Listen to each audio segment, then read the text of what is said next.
Oi, pessoal, tudo bom? Espero que sim. Na nossa aula de hoje, a gente vai dar continuidade à aula passada, em que a gente estava trabalhando sobre filosofia existencialista e trabalhando agora com dois filósofos existencialistas da segunda metade do século XX, que é o Jean-Paul Sartre e a Simone de Beauvoir. Né?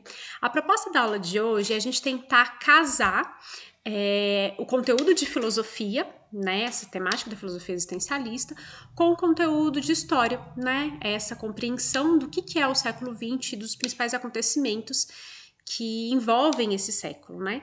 Em termos de história, a proposta da aula não é esgotar o conteúdo de história, né? É de introduzir um conteúdo que nós vamos trabalhar nas próximas aulas, né?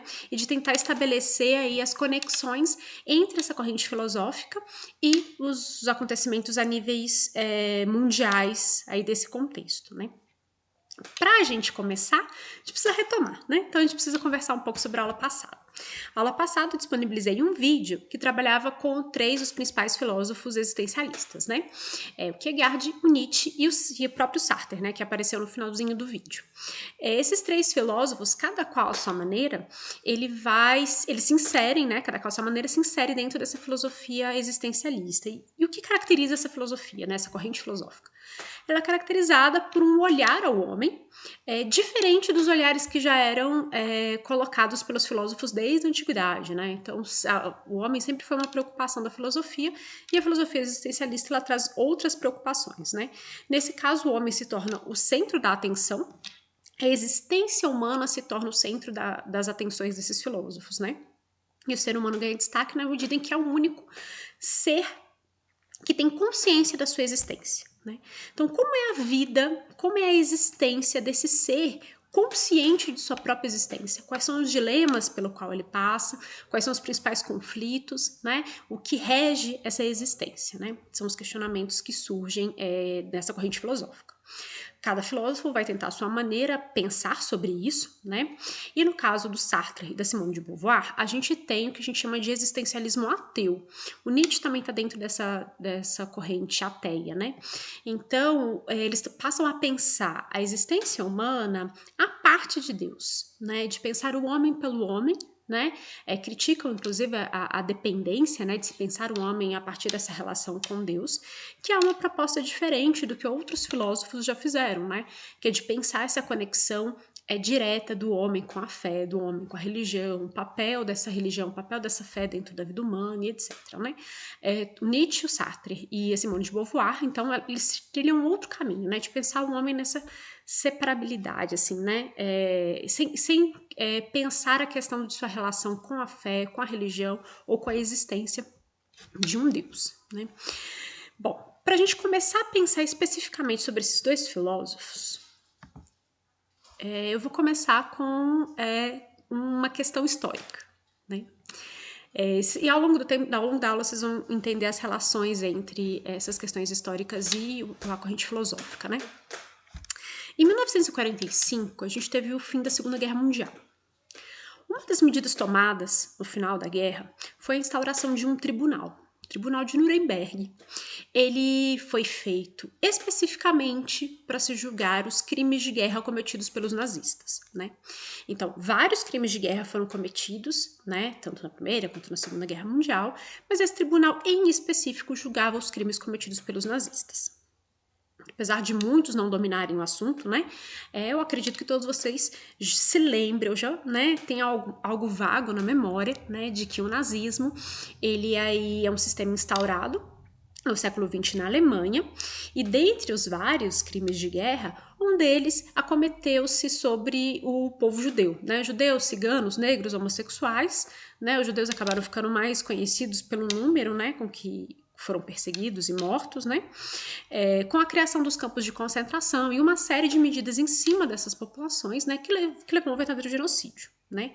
Então eu trouxe aí 3 imagens que representam essa situação que eu estou mencionando, né? O Tribunal de Nuremberg e 2 imagens de campos de concentração, aí onde ficaram presos e foram exterminados, né? Dentro de uma política clara de extermínio, né? Dos judeus. E o que esse tribunal fez, né? Esse tribunal, ele julgou pessoas que estavam diretamente ligadas ao governo de Hitler, né? Então, Adolf Hitler havia se suicidado, portanto, não estava aí no tribunal. Mas a gente tinha várias outras lideranças que estavam nesse tribunal e pessoas que tinham sido consideradas responsáveis por esse grande crime de guerra, né? Só que surge, né, diante desse tribunal, né, que julgou, condenou essas pessoas que lideraram aí as políticas nazistas de extermínio, surge uma questão. Quem é ou quem são os responsáveis pelo chamado Holocausto, que é a morte em massa, o extermínio em massa dos judeus? Por que essa questão, né? Porque a gente teve anos de nazismo, né? O nazismo não durou um ano, durou vários anos. E a política de extermínio dos judeus, ela não aconteceu às escondidas e ela não aconteceu de maneira rápida, no sentido de que aconteceu em uma semana, né? Foram anos de políticas sendo implementadas, né? Então, primeiro, todos os judeus foram marcados, né? Então, eles tinham que andar com uma estrela de Davi, e, em geral, se eles tinham casas ou estabelecimentos comerciais, esses estabelecimentos eram marcados.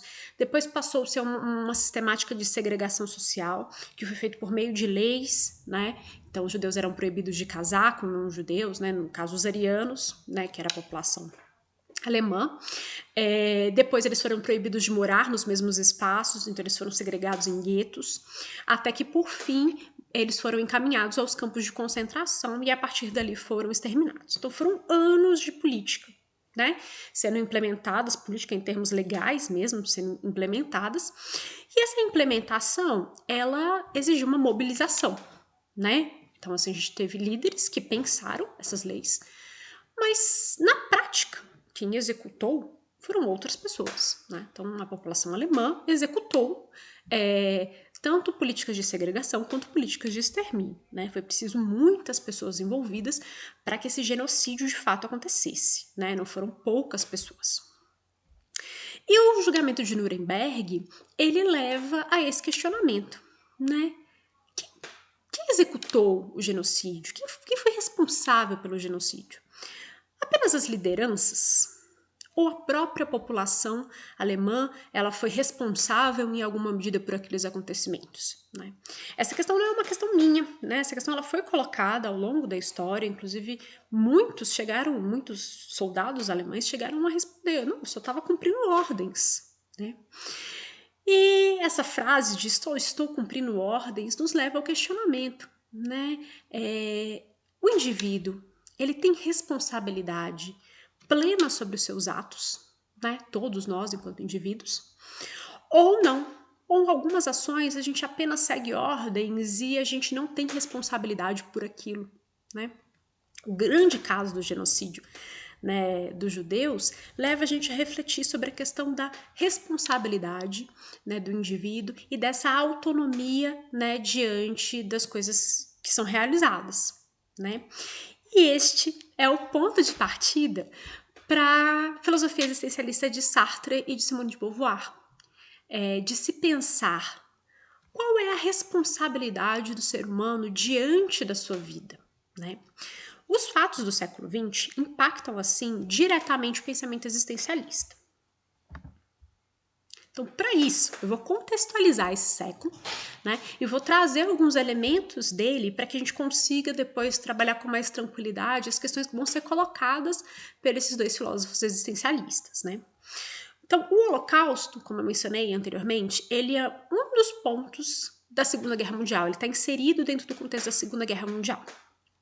E marca, né, demonstra o quanto o século XX foi um século de grandes guerras, né? Então, elenquei aí as 3 grandes guerras mundiais desse período, né? A Primeira Guerra Mundial, que aconteceu de 1914 a 18, a Segunda Guerra Mundial, que foi de 39 a 45, e a Guerra Fria, de 45 a 1989, né?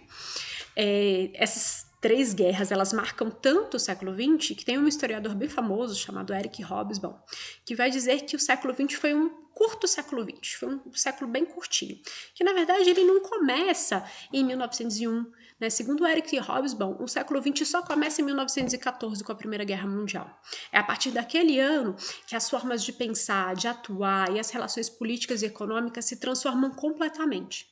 E segundo Eric Hobsbawm, essas características, né, culturais, econômicas, políticas que começam com a Primeira Guerra Mundial, elas terminam, elas finalizam, elas mudam de fase, elas se transformam completamente em 1989 com a queda do Muro de Berlim, que é o símbolo do fim da Guerra Fria. Né? Então, essas três guerras aí, né, elas marcam profundamente o século XX e elas moldam, então, aspectos culturais, econômicos e políticos da vida das pessoas dentro desse século, né? Essas três guerras são chamadas de guerras mundiais, porque de uma forma ou outra elas afetam o mundo inteiro. Então, trouxe o mapa para vocês aí, o mapa não tá tão claro, né? Ele tá bem pequenininho, mas a ideia dele tá presente, né? É um mapa dos países que participaram da Primeira Guerra Mundial, né? Tanto que participaram ativamente, quanto que foram envolvidos indiretamente, e todos os que participaram ou estiveram envolvidos indiretamente estão aí coloridos de roxo.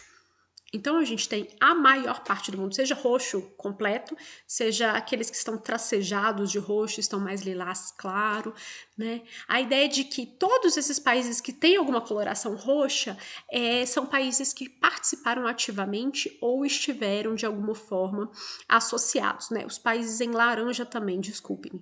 Os países em laranja também estiveram diretamente participantes ou tiveram alguma relação com o conflito.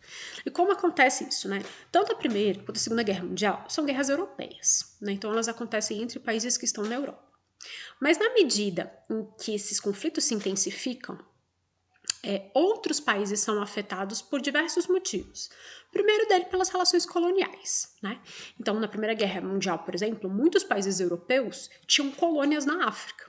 Então, quando a França entrou na guerra, todas as colônias francesas da África entraram na guerra também, né? E lembrando que praticamente todo o território africano era colônia de alguém, né? Eu acho que com exceção da Etiópia, deve ter algum outro país, mas a Etiópia é o que mais me marcou, deve ter um ou outro país. Salvo a Etiópia e algum outro país, todo o resto da África era colônia de alguém da Europa, né? De algum país da Europa. Então, a França entrou na guerra, a Inglaterra entrou na guerra, a Alemanha entrou na guerra, todos os países que eram colônias, né, europeias entravam na guerra automaticamente. Então, a Europa entrou em guerra, a África inteira entrou em guerra. Outros territórios que não eram diretamente colônia, mas estavam sob a influência, né, por exemplo, Índia, China, acabavam entrando também por essa questão de influência. E outros países, como o Brasil, eles eram afetados diretamente pelas questões econômicas. Então, na medida em que você tinha um contexto europeu totalmente em conflito, todas as relações de importação e exportação que o Brasil estabelecia com a Europa entram em crise ou são super favorecidas.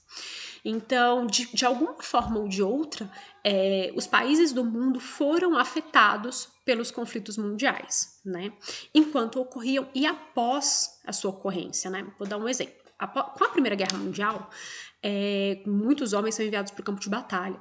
Então, há necessidade de mulheres ingressarem em maior quantidade no mercado de trabalho, principalmente nas indústrias, né? Produzindo armas, produzindo medicamentos, né? Então, há uma necessidade de uma maior inserção feminina no mercado de trabalho, algo que não era comum antes da Primeira Guerra Mundial. Pelo contrário, né?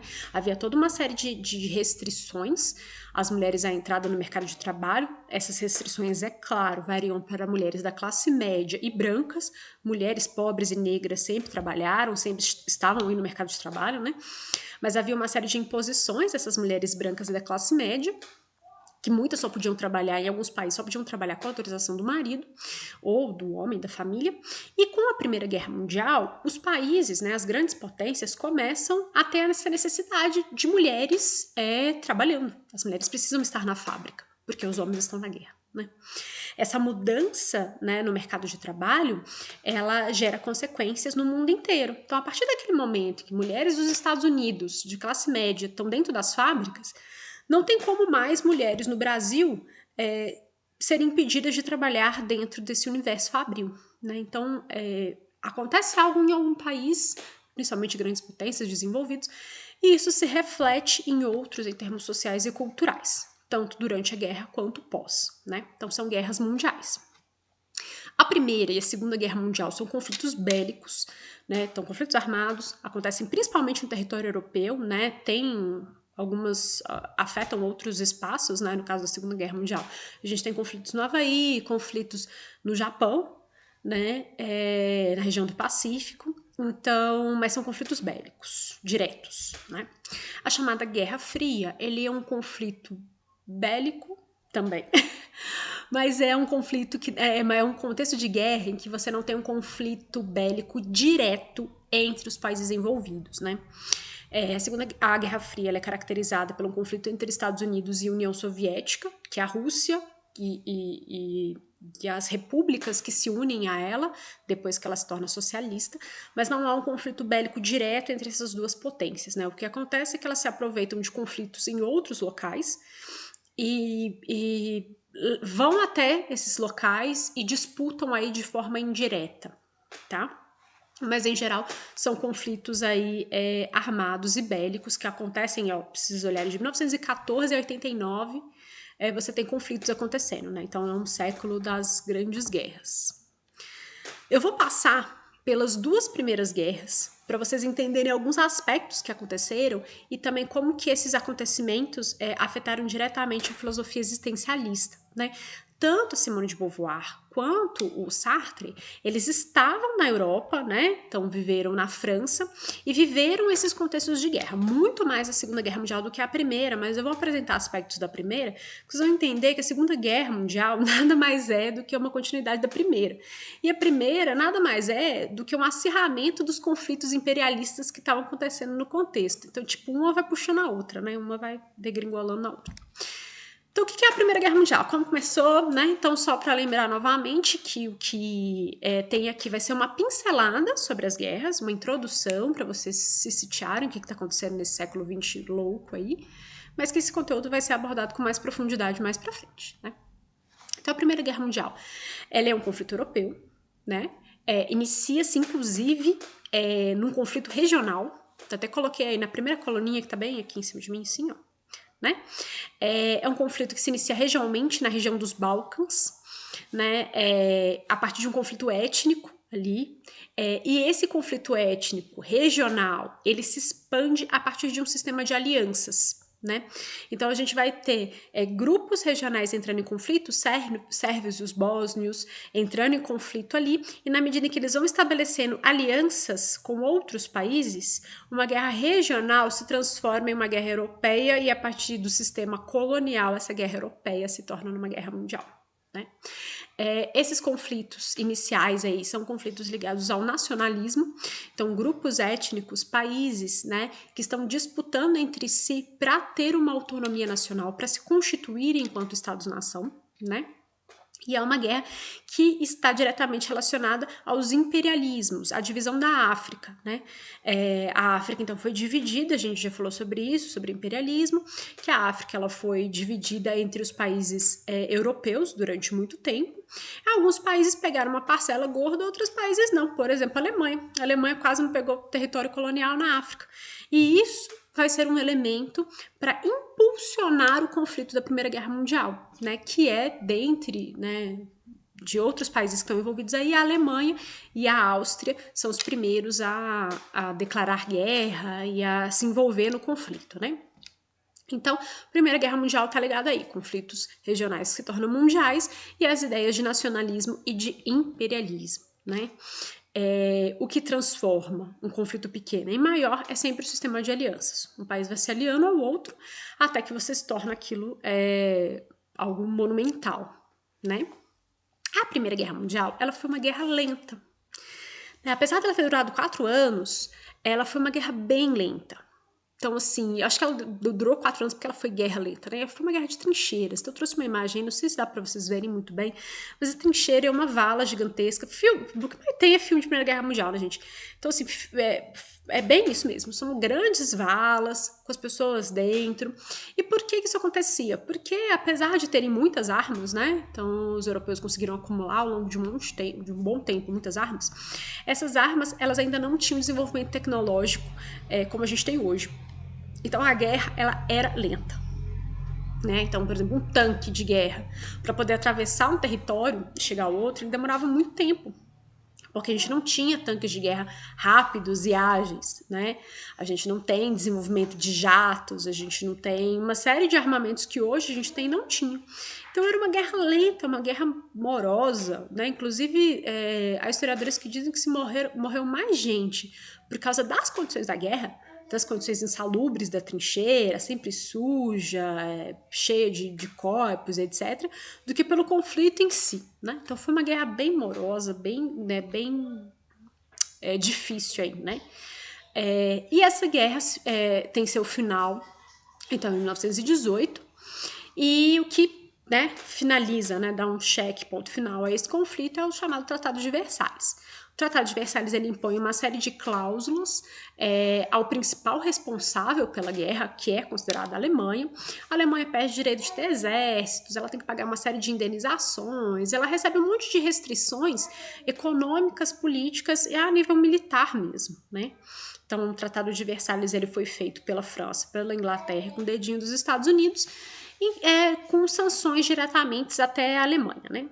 Outro elemento do final dessa guerra é a criação da Liga das Nações, que é uma prévia do que seria a ONU, né, a Organização das Nações Unidas. A Liga das Nações seria um conjunto de países responsável por, como se diz, dar uma equilibrada nos conflitos e evitar que conflitos futuros acontecessem, né? Evitar com que conflitos regionais, por exemplo, se tornassem conflitos mundiais. Mas tem a Segunda Guerra Mundial, ou seja, a Liga das Nações serviu para nada. Como consequência da Primeira Guerra Mundial, a gente teve aí 20 milhões de mortos. Esse número é sempre estimado, né? Então a gente não tem tanta certeza sobre ele, mas é basicamente esse, em torno desse, né? O território europeu é reconfigurado, a gente tem surgimento de novos países, diminuição de alguns territórios, por exemplo, a Alemanha perde um território da Alsácia-Lorena, né? Então a gente tem uma reconfiguração ali de territórios europeus, e um dos elementos que marca, né, além disso, é a Revolução Russa em 1917. Então, dentro da guerra, enquanto a Primeira Guerra Mundial estava acontecendo, a Rússia entra numa revolução social, né? Revolução que vai transformar a Rússia num país socialista. Então a Rússia tem que sair do conflito da Primeira Guerra Mundial justamente porque o negócio está pegando fogo dentro dela, né? Então, e é uma consequência importante porque a partir da Segunda Guerra Mundial a gente não tem mais Rússia capitalista, a gente tem a União das Repúblicas Socialistas Soviéticas lideradas pela Rússia, né, que é um país socialista que reúne aí uma série de outros países que vão fazer também a revolução e se tornar socialista, né? Mas é a Primeira Guerra Mundial que dá o estopim da Segunda, né? O Tratado de Versalhes, então, ele pôs um monte de sanções sobre a Alemanha, né? Isso gera um sentimento de revanche, né? Com Adolf Hitler subindo ao poder, a gente tem aí toda uma política de valorização da nacionalidade, do nacionalismo e toda uma construção de um espírito revanchista, né? De queremos retomar aquilo que a gente perdeu, queremos retomar o nosso posto que foi perdido durante a Primeira Guerra Mundial, enfim. A Segunda Guerra Mundial também está relacionada a um contexto de crise econômica em 29, né? Pós Primeira Guerra Mundial, a maior parte dos países do mundo entra em crise econômica, uma crise que se inicia nos Estados Unidos com a queda da Bolsa de Nova York e que ela se espalha para todos os lugares do mundo, inclusive o Brasil, né? Então, entre a Primeira Guerra e a Segunda Guerra Mundial, a gente tem aí um contexto de crise, de falência e de surgimento dos chamados regimes totalitários, como o nazismo, que surgiu na Alemanha, e o fascismo, que teve na Itália, teve em Portugal, teve na Espanha e etc. Né? São esses países de regimes totalitários que vão encabeçar o segundo conflito mundial. Né? Em 1939, forma-se o chamado Eixo, que é uma relação entre 3 importantes países com regimes totalitários, né? Japão, Alemanha e Itália. Né? Eles formam essa coalizão que é um dos principais grupos, né, do conflito, que vai se opor ali ao grupo da França, da Inglaterra, da União Soviética e dos Estados Unidos. Né? Quem lidera esse grupo é a Alemanha, principalmente com a ideia de espaço vital. Então há um interesse de revanche, né? Então, com o Tratado de Versalhes, a Alemanha sofreu muito e agora ela quer uma revanche. E a ideia de que Hitler quer reunir sobre o seu domínio todos aqueles povos de origem ariana. Então, a ideia de um semitismo, de antissemitismo, né? Ou seja, excluir aqueles que não são arianos, e de construir uma grande nação ariana sobre o comando de Adolf Hitler, né? Que é a ideia do espaço vital, é o espaço onde viveriam todos os arianos aí que deveriam ser governados pelo Hitler. É isso que impulsiona aí o início da expansão alemã, né? Então, a Segunda Guerra Mundial ela se inicia com as invasões que a Alemanha vai fazendo ao seu redor, até que, de repente, a Alemanha domina todo o território, praticamente todo o território europeu, inclusive a França. Então, por exemplo, quando tem a Segunda Guerra Mundial e a Alemanha ela ocupa a França, a Simone de Beauvoir tá lá na França, né? E aí, tanto que ela perde o trabalho dela, ela tem que trabalhar numa rádio que é controlada pelos nazistas. Então, a vida da Simone de Beauvoir está imersa dentro dessa ocupação nazista da França, né? E o Sartre, ele é convocado, né, na Segunda Guerra Mundial, acaba sendo preso, e esse conflito aí também influencia... Desculpa, gente. Influencia diretamente a vida deles, né? Tá imerso na vida deles. E leva a algumas reflexões, né? Não só, né? Não, digamos, não é a guerra que leva às reflexões. Mas uma coisa está relacionada à outra, né? Eles refletem na medida em que eles experimentam coisas, né? E aquilo vai se desenvolvendo. A Segunda Guerra Mundial, ela é uma guerra muito mais rápida, ela mata muito mais gente, né? Ela mata pessoas em diversos lugares do Brasil, do mundo, né? Eu que viajar. Do mundo.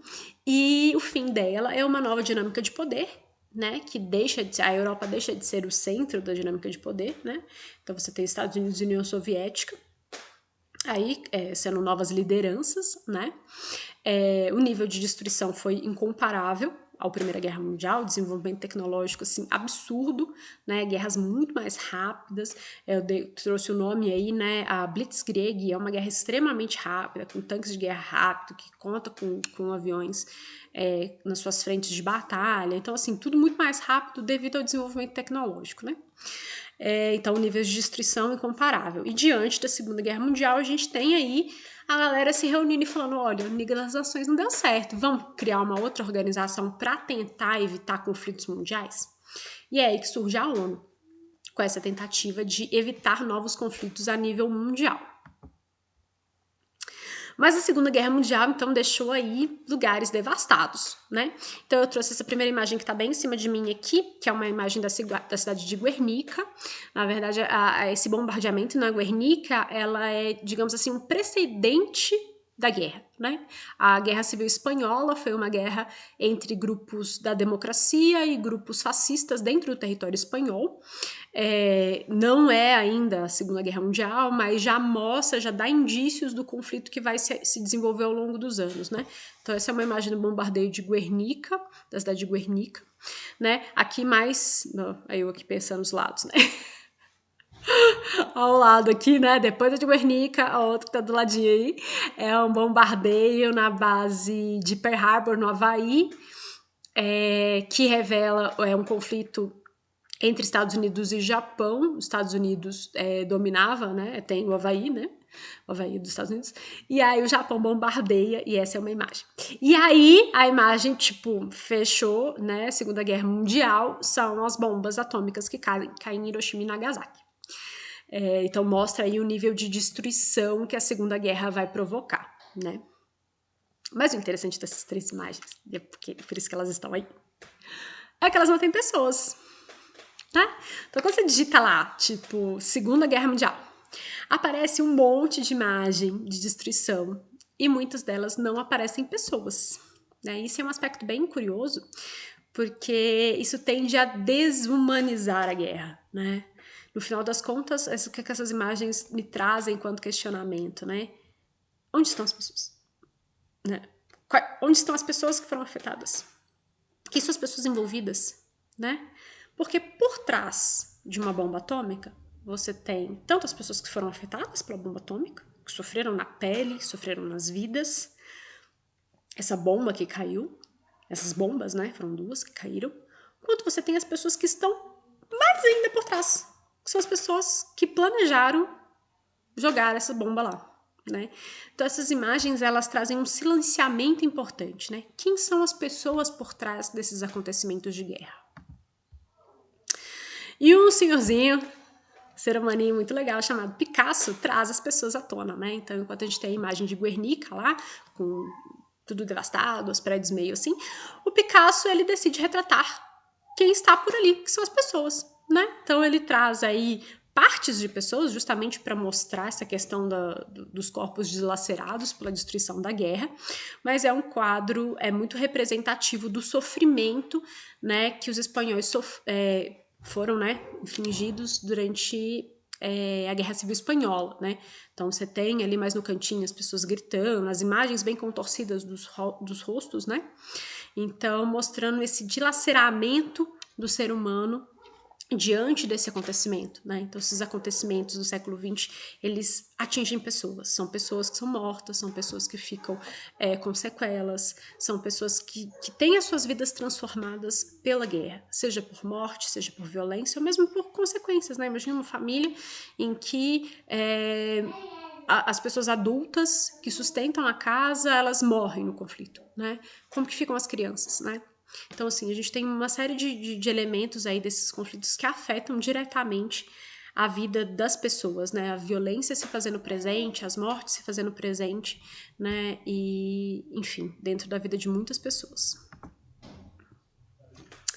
E né? Dentro desse contexto, voltando então para a filosofia, e é dentro desse contexto de guerra, então passou a Primeira Guerra Mundial, sentiu os efeitos da Primeira Guerra Mundial, veio a Segunda Guerra Mundial como uma consequência da Primeira.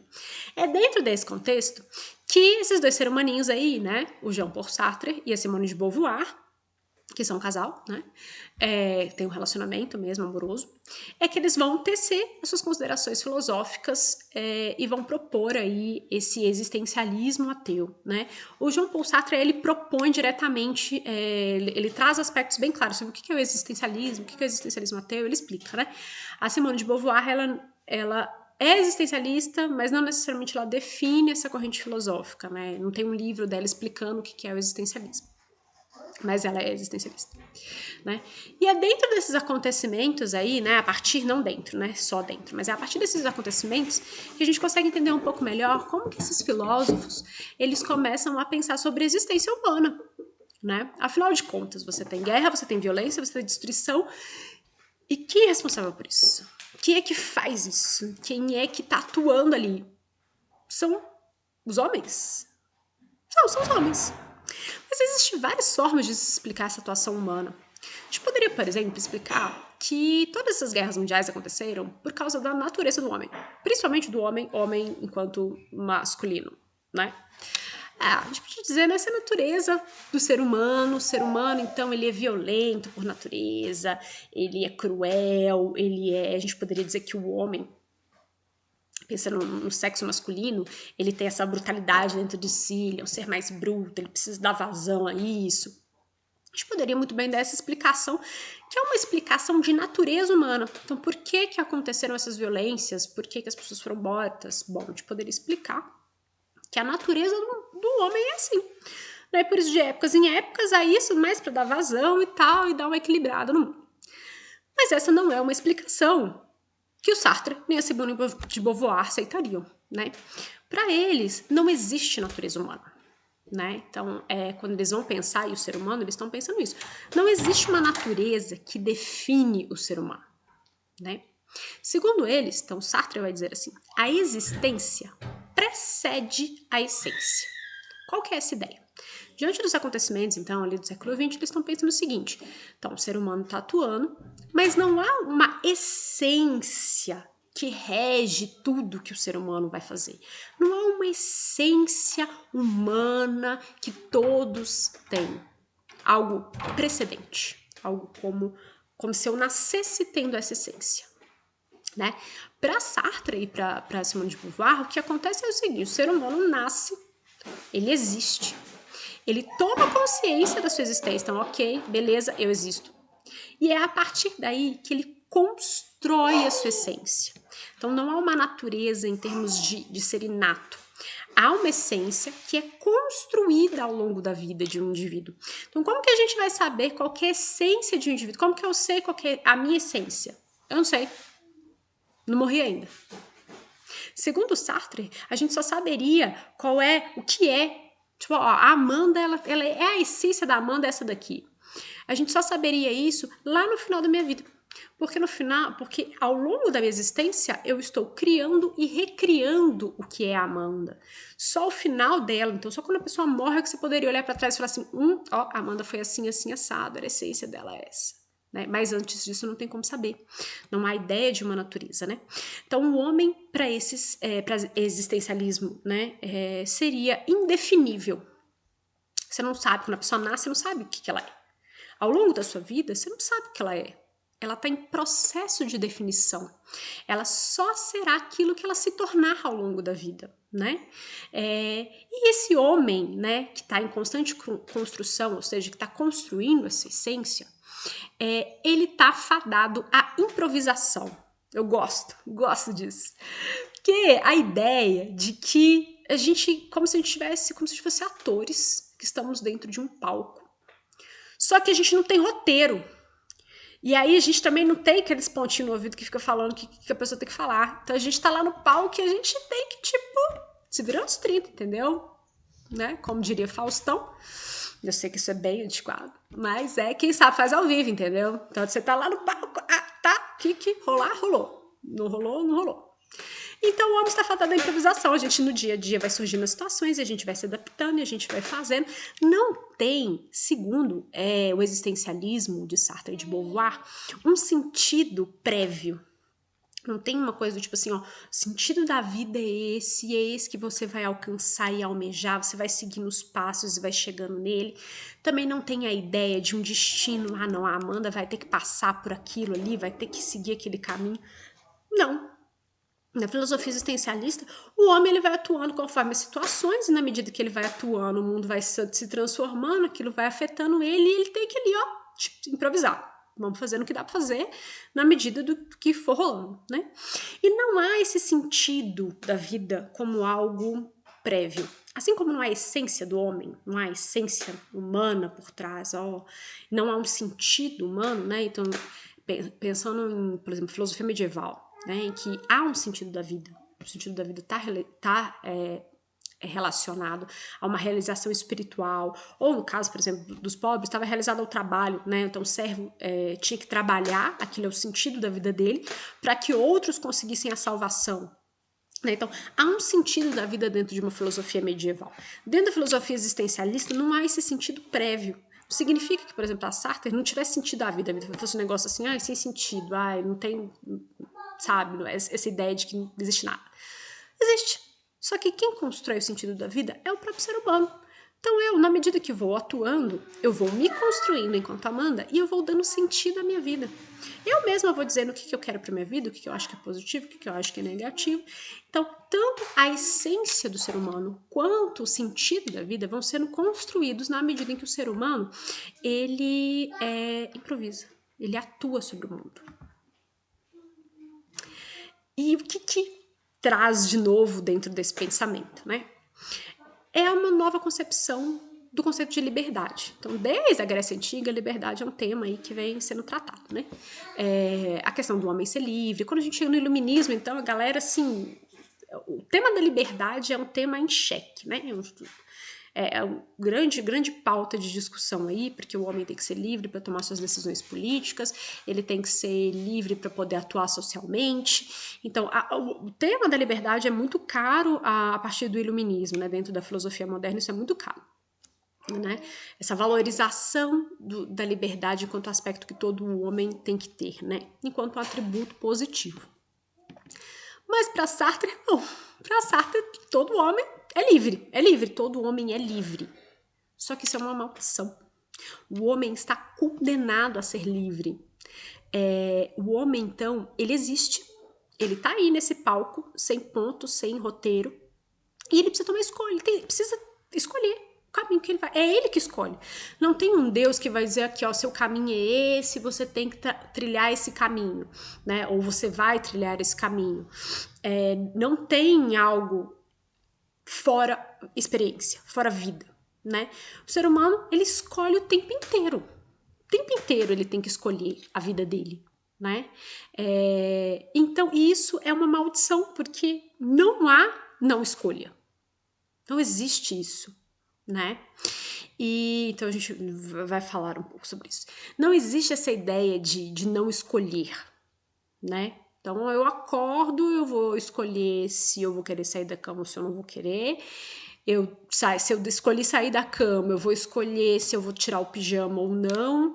Aí eu vou escolher o que eu vou comer, o café, se eu vou tomar um café, se eu vou beber água ou esperar o almoço. Então, desde a manhãzinha até tudo que eu vou proceder é uma escolha do indivíduo, né? Mas o que acontece em geral na nossa vida? Vou dar o exemplo de hoje, de manhã. Hoje de manhã eu acordei, né, fiz as minhas escolhas matinais, sentei na mesa para tomar café com meu marido e falei assim pra ele assim, aqui ó, Guilherme, hoje você vai ter que dar um suporte aí maior para mim, porque hoje eu tenho que gravar uma aula de filosofia e hoje eu tenho que fechar nota. Falei bem assim pra ele falou, não, beleza, Amanda, fica sussa, vai lá trabalhar. Beleza, fui trabalhar. Qual é a questão existencialista da minha mesa de café da manhã? Que eu tenho que preparar a aula de filosofia. Eu tenho que fechar nota. Eu tenho. Essa é uma questão existencialista. Eu tenho, sou obrigada a, ou é uma escolha minha preparar a aula, gravar a aula, postar a aula, fechar notas, né? O que o Sartre traz de interessante? O Sartre traz, diante dessa minha situação rotineira, né? E que eu acredito que muitos de vocês passem, não com relação a isso, mas é muito comum a gente falar, eu tenho que fazer isso, eu tenho que fazer a lição de história, eu tenho que levar meu cachorro para passear, eu tenho que, né? Esse ter que é algo muito comum na nossa rotina, né? E o que o Sartre diria sobre isso? Você não tem nada, né? O que você tem é escolha. Você escolhe as coisas que você tem que fazer. É claro que há condições. Por exemplo, na medida em que eu escolho não postar a aula, eu vou ter alguma consequência com relação àquilo, né? Então, mas é uma escolha. Eu escolho, né, gravar a aula para não sofrer alguma consequência, por exemplo, né? Seja uma consequência em termos legais ou uma consequência em termos de consciência. Mas tudo que está na nossa vida, né, segundo o Sartre e a filosofia existencialista, elas são escolhas que o indivíduo faz. Né? Então, o indivíduo vai trilhando dia a dia, cotidianamente, todos os seus caminhos. Ele escolhe todos os caminhos. Ele tem esse poder de escolha, essa liberdade de escolha. Mas a maioria dos indivíduos, segundo o Sartre, tem medo dessa situação. Então, na medida em que o homem se vê que ele existe, ele é consciente que ele existe, ok, que uma hora ele não vai existir, uma hora ele vai morrer. E que não necessariamente é um sentido prévio. Ou seja, o homem é responsável por tudo, ele tem que fazer todas as escolhas do caminho dele, e que se ele fizer alguma coisa errada e não legal, tipo, ele não tem a quem culpar, né? Na medida que o homem vê isso, ele sente medo. Sente medo. Pô, né? Eu tô aqui existindo, tô fazendo um monte de cagada, e aí? Né? Como é que vai ser isso? E aí esse medo gera uma fuga de responsabilidades. Então, segundo Sartre, o homem é livre, o homem escolhe, o homem dá sentido à sua vida, mas ao longo da existência o homem foge disso, né? O homem inventa desculpas e se agarra a mentiras para poder não assumir que é a escolha dele. Pensamento interessante, né? E aí, para dar um exemplo disso, ele vai falar sobre o garçom. Por isso eu trouxe essa imagenzinha que tá aí em cima, né? Então, o que o Sartre dá do exemplo do garçom? O garçom, então assim, quando você entra lá numa cafeteria, você entra num bar, por exemplo, né? Aí vem um garçom para te servir. Aí ele vai lá e te pergunta, você quer beber alguma coisa? Aí você vai lá, fala, ele anota o pedido, né? Ele transita entre as mesas, né, sem encostar muito nelas, ele tá sempre mais simpático, né? Faz o pedido, te traz o pedido, muitas vezes tá com uma roupa padronizada, né? Aí, como tem nessa imagem. E o garçom é o exemplo de um papel social. Então, o que é, né? Aquele ser humano que está lá, ele não é garçom em termos de essência, né? Segundo Sartre, a essência daquele indivíduo está sendo construída ao longo do tempo. O garçom é um papel que aquele indivíduo exerce ao longo da sua vida, né? Ao longo de muitas horas de trabalho. Mas aquilo não define o que é aquele ser humano. Segundo Sartre, o que acontece na nossa realidade é que muitas vezes a gente se define por uma coisa que não é nossa essência como um todo. A gente se define, por exemplo, pelo trabalho. Isso é muito comum, a sociedade capitalista faz muito isso com a gente. Tanto que chega agora no terceiro ano, o povo fica louco perguntando pra vocês, né? O que vocês vão ser? Qual profissão que vocês vão escolher? Né? Como um aspecto definidor da sua vida, né? Então, muita gente pergunta, o que você vai ser quando crescer? Pensando não em termos de se a pessoa vai ser bondosa, se a pessoa vai praticar caridade, se a pessoa vai ser feliz, mas essa pergunta normalmente está ligada à ideia de um papel social que é confundido na nossa sociedade com a essência. Enfim, e aí o Sartre vai dizer o seguinte, pera lá, né, esse papel é um papel social, ele não define a essência, mas muita gente se apega a esse papel social porque tem medo das responsabilidades sobre a sua própria existência. Então é mais fácil dizer que me definir enquanto professora do que me definir enquanto um ser humano vingativo, por exemplo. Ou me definir como um ser humano até bondoso, porque dá trabalho ser bondoso, né? Você precisa construir isso. Assim como ser vingativo dá trabalho ser bondoso também. E aí, para o Sartre, as pessoas se apegam a esse papel e se definem pelo papel que estão desempenhando ali, né? Sem pensar que aquilo é um aspecto. Então, para Sartre, o ser humano ele é livre, ele pode fazer escolhas, mas o medo é tão grande que normalmente se esquece dessas escolhas, né? E as pessoas se camuflam nesse papel para não sentir a angústia, né, de se ter o pleno controle da sua vida, né? A imagem do garçom é a imagem do soldado alemão, que quando é perguntado por alguém, né, não, mas quem cometeu o Holocausto, quem prendeu aquelas pessoas dentro daquele forno crematório, quem foi que deixou aquelas pessoas serem marcadas e levadas para um gueto, e o soldado responde, eu recebi ordens. Né? Esse discurso é justamente isso, né? O indivíduo se camuflando por trás de um papel que ele desempenhou e relegando, né, a responsabilidade que ele teve sobre aquela situação. Né? Então ele seguiu um papel. Né? Toda a ação que teve ali não foi feita por ele enquanto indivíduo, foi feita por um papel que ele não assume que aquilo está relacionado à sua essência, à sua existência. Né? Então, o que o Sartre está trazendo diante de um século conturbado, né, de guerras e de ações? Que os seres humanos são responsáveis por suas ações. Eles são responsáveis pelo mundo, são plenamente responsáveis pelo mundo e que isso não está relacionado a uma essência, a uma natureza prévia. Isso é a própria construção, é o homem se construindo a cada dia, construindo o seu mundo. Né? Isso é pesado, né? Você traz a responsabilidade inteira para o indivíduo, né? E não para uma suposta natureza ou uma divindade por trás disso, né? Isso é pesado. É pesado para muita gente carregar, né? E aí, o que Sartre diz? Diante disso, é impossível não se engajar. O que é o engajamento? O que é engajar-se? É assumir certo pertencimento ou ação na qual você vai julgar seu desempenho. Né? Então, você se jogar como um todo. Então, se eu sou responsável pela minha vida, eu tenho que estar engajada na minha vida. Eu tenho que estar completamente engajada na minha vida. Eu tenho que estar plenamente consciente de que se eu estou exercendo um papel e assumindo um papel, ok, essa é a minha escolha. Eu tenho que estar consciente de que eu não tenho que preparar algo. Isso é uma escolha que eu faço diante das consequências, né?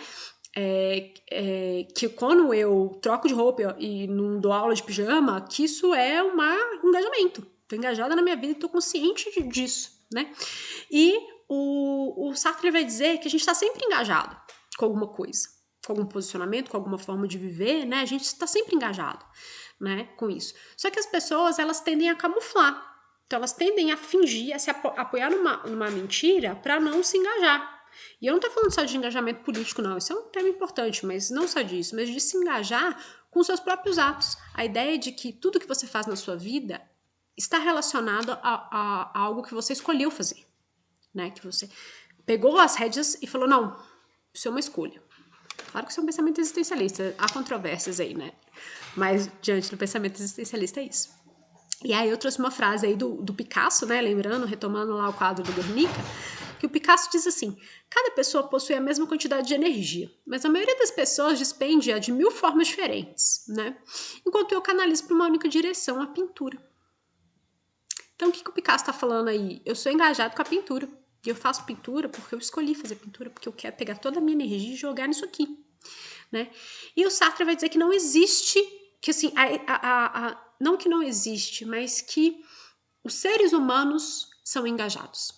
Eles são engajados nas suas propostas de vida. E esse engajamento, ele se dá até meio de forma sem perceber, né? Ele se dá na medida em que a gente foca as nossas ações para aquilo que a gente quer. Tá, isso parece óbvio, mas vou dizer uma coisa. Um exemplo que eu li é naquele livro O Mundo de Sofia. Não sei se alguém já leu, mas é um livro ótimo.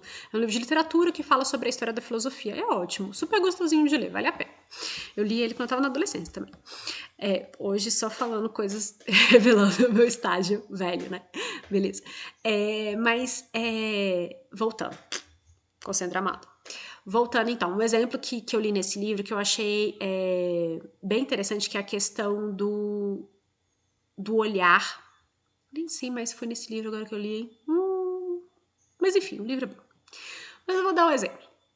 Quando você marca um encontro não precisa nem marcar. Imagina que você tá lá numa festa da cidade, pau quebrando, música tocando e tal, e você tá lá esperando seu crush passar. Pode passar 50 trilhões de pessoas muito bonitas. Você não vai ver nenhuma delas. Se uma amiga sua do seu lado, amigo seu, te cutucar e falar, poxa, olha, passou uma pessoa maravilhosa, por que você não olhou para essa pessoa? Você nem viu, porque você tá apaixonado, apaixonada, apaixonades. E aí você quer ver o seu crush, quer ver, é o seu crush que importa, né? Você não vê nada que tá ali no mundo, porque seu mundo tá focado. Esse é um exemplo de apaixonados, mas a gente faz isso muito na vida, né?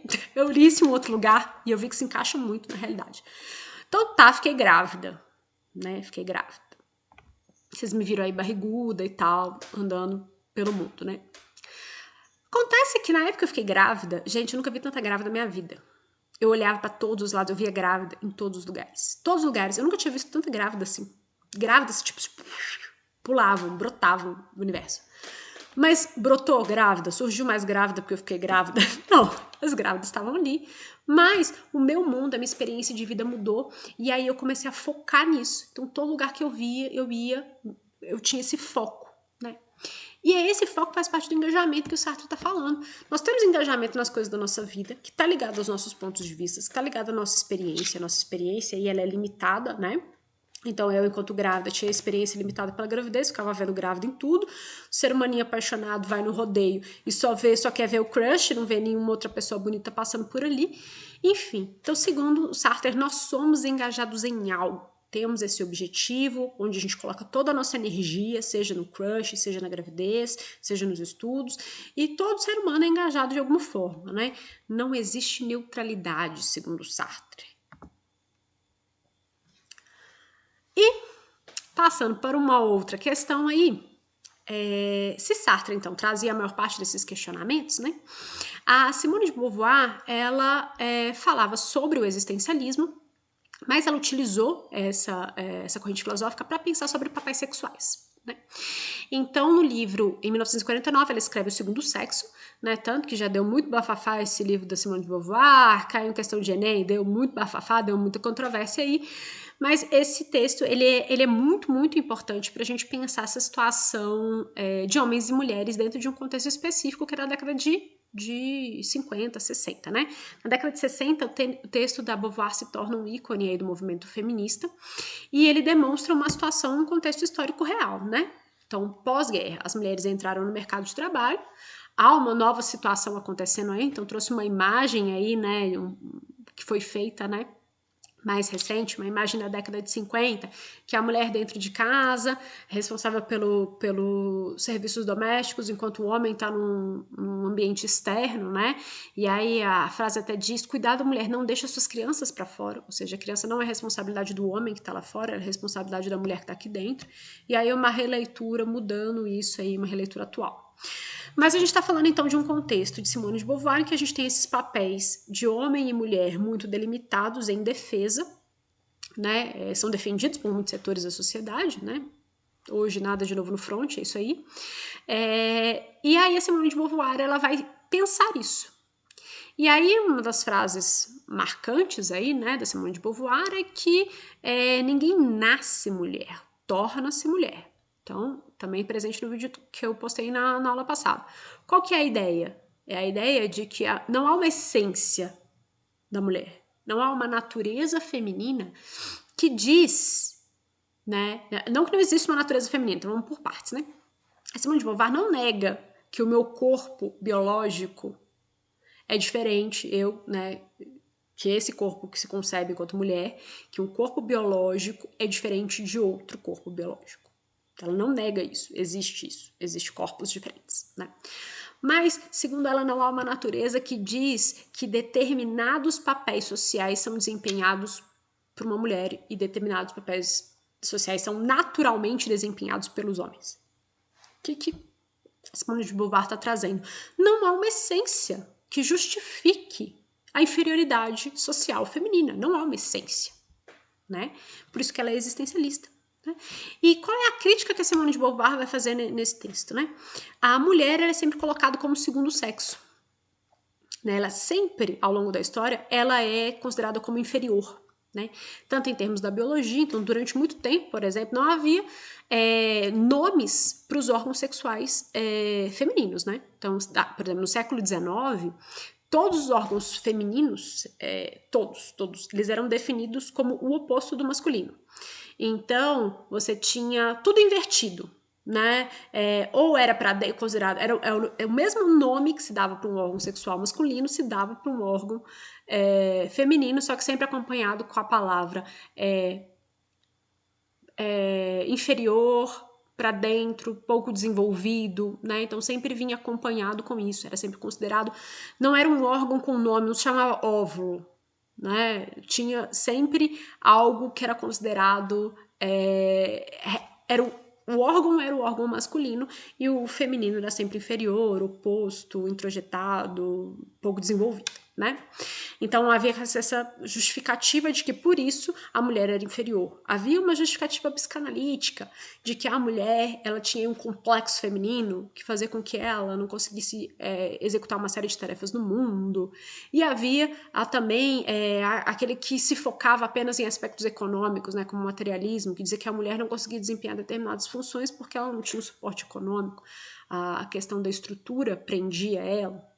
E a Simone de Beauvoir analisa tudo isso e diz, olha gente, a mulher ela não é naturalmente inferior ao homem, mas as condições em que ela se encontra, que são condições materiais, são condições subjetivas, fazem com que a mulher seja inferior. Né? Ela desempenha esse papel por causa das condições em que ela está inserida ali naquele meio. Né? Então ela vai fazer uma crítica a isso e vai pensar, né, o que é a feminilidade, o que é ser mulher, né? E qual é a principal questão da Simone de Beauvoir? Como que a mulher vai resgatar a responsabilidade pela sua própria vida? Então, tudo aquilo que a gente estava falando antes, né?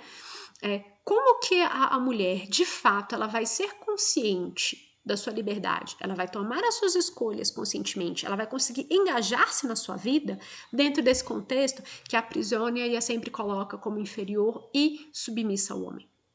Né? Então, os questionamentos da Simone de Beauvoir são muito importantes ao trazer à tona a importância desse engajamento da mulher sobre a sua vida, né? De que a mulher ela existe e ela é responsável pelos seus atos, né? Então ela precisa. Então é dentro desse contexto que a Simone de Beauvoir vai pensar aí essa questão a questão da mulher, né, dentro desse papel. E por isso vai ser um grande incentivo para o movimento feminista na década de 60. Então, dentro de uma pegada existencialista aí, que é Beauvoir. Eu acho esse tema bem legal, então acho que eu vou colocar um videozinho de complementar aí sobre esse livro do Segundo Sexo, da Simone de Beauvoir, para vocês entenderem melhor, porque esse livro já foi usado, assim, por 1000 pessoas, tanto por movimentos feministas legitimando o movimento, como por gente que se utilizou para, enfim, contestar. Então, eu acho que é legal vocês verem, né? A partir da Simone de Beauvoir e a partir do Sartre, o que é importante trazer dentro dessa filosofia existencialista, né? Que o homem passa a ter um potencial transformador do mundo, né? E esse potencial, ele é tanto um potencial que pode levar a humanidade ao desenvolvimento e ao progresso, à felicidade, à autonomia, quanto ele pode levar os seres humanos à destruição, como no caso da guerra, né? Mas que o ser humano, ele é responsável por isso. O Sartre, por exemplo, ele foi muito engajado em termos de política mesmo, né? Além de pensar sobre engajamento em vida, ele foi engajado politicamente, né? O contexto que ele fala é um contexto de Guerra Fria, então ele já passou pela Segunda Guerra Mundial.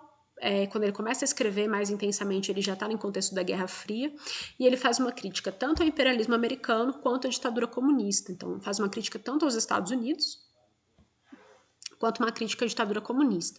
O Sartre era um defensor da paz, que é um ideal comunista, mas ao mesmo tempo ele tinha duras críticas à ditadura comunista que se instaurou na União Soviética, né?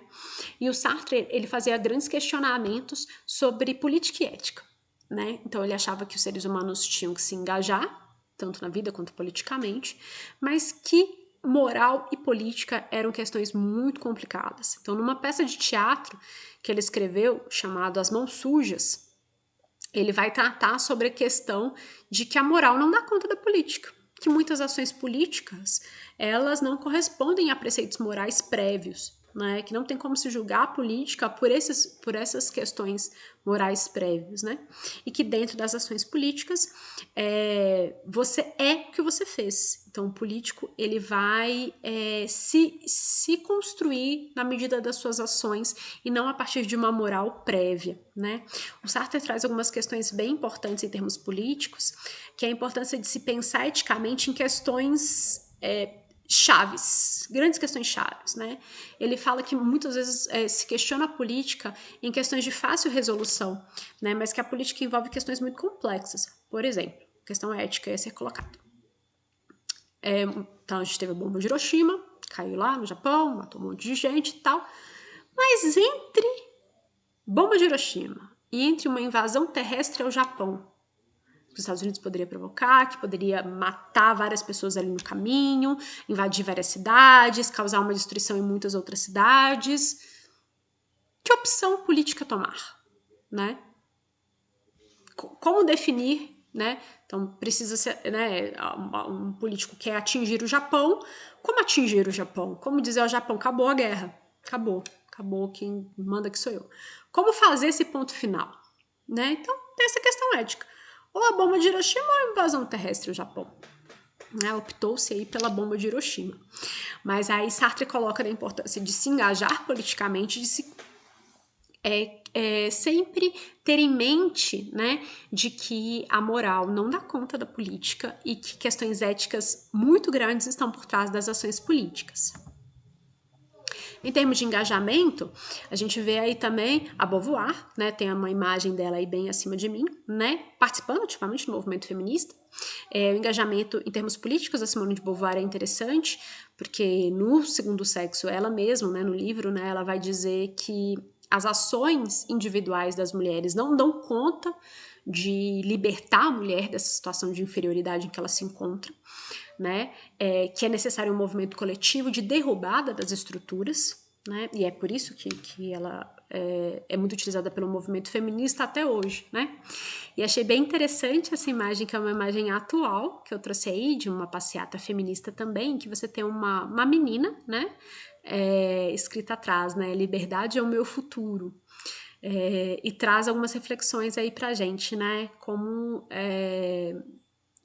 de fato se ter liberdade, se ter consciência, se atuar de forma livre, plenamente das suas escolhas dentro de uma situação de limitação, dentro de uma situação de opressão, né? Como de fato ser livre diante dessa situação, né? Um dilema, né, que eu acho que a filosofia existencialista não tenta explicar, né? O que eles estão tentando ali é resgatar a atuação humana frente ao mundo, né? De balançar aí as estruturas de forma que o ser humano ele é responsável tanto pelas ações do que fez como aquilo que pode fazer, né? Ele há um potencial transformador, né? De resgatar isso, né? Mas há esse questionamento, né, dos limites da liberdade frente a situações de opressão, como é o caso da existência feminina, né? E até a própria Beauvoir coloca, né, que é uma liberdade limitada, mas que há escolhas, né? Se manter numa determinada situação ou se transformar e tentar lutar por melhorias é indício de uma liberdade. Há uma certa liberdade, não aquela liberdade transcendental, não aquela liberdade plena dos iluministas, né? Mas há uma liberdade cotidiana de escolhas, né, entre o engajar-se, seja politicamente, seja na sua vida, ou de não se engajar, né? E até se manter neutro, né? Segundo Sartre e Beauvoir, aí, né, de acordo com a filosofia existencialista, a suposta neutralidade, não quero me envolver, não quero escolher entre A e B, é uma escolha, né? Bom, então a gente fica por aqui nessa aula sobre existencialismo. Espero que tenha esclarecido algumas coisas, tenha sido uma boa aula. Até mais.